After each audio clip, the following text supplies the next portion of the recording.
This guy is getting to know these two women. One's a 7, but plays hard to get. She insists on being picked up. Doors opened for her. Bills paid. She won't accept last-minute dates and takes forever to reply to messages.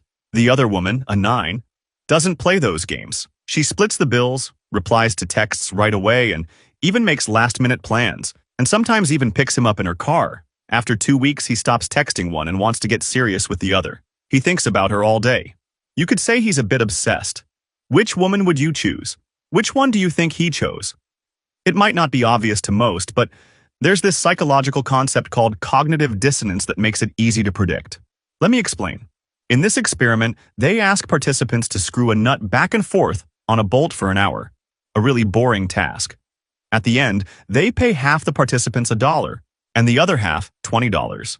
And the experimenter asks, how likely are you to recommend this task as fun?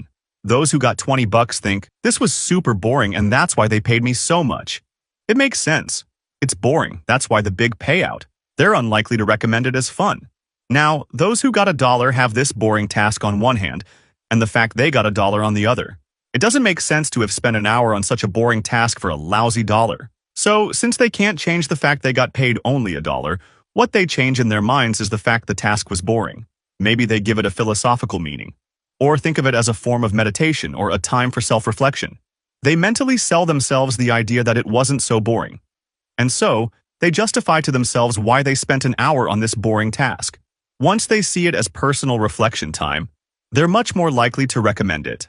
That's what they call cognitive dissonance in psychology. When you find contradictions in your behavior, you look for a justification to make sense of why you're doing it. Now, back to the question. Maybe you've seen it with a friend. You ask your friend, how can this ugly, lazy addict have such a hold on you? How can this 7 have you, a 9, so wrapped up? What happens is this. She's put so much effort and care into this relationship and has suffered so much that to justify it to herself, she has to sell herself the story that this lazy guy is incredible. Otherwise, why would she cry over him? Why invest so emotionally in someone not worth it? You tell yourself, since I've put in so much effort, this person must be incredible. Cognitive dissonance sees the level of effort you've put in and raises that person's value in your mind to match it. The answer to the question, does playing hard to get work? Yes, it does work. And while it's not the only factor, and mature people don't fall for it as easily, definitely making everything easy for the other isn't the best strategy. People often fail to value what doesn't cost them effort. He was fooled and became obsessed with her, the 7, who plays hard to get, and he let go of the 9 who treated him well. My advice to him and to myself is to remember not everything that's difficult is valuable.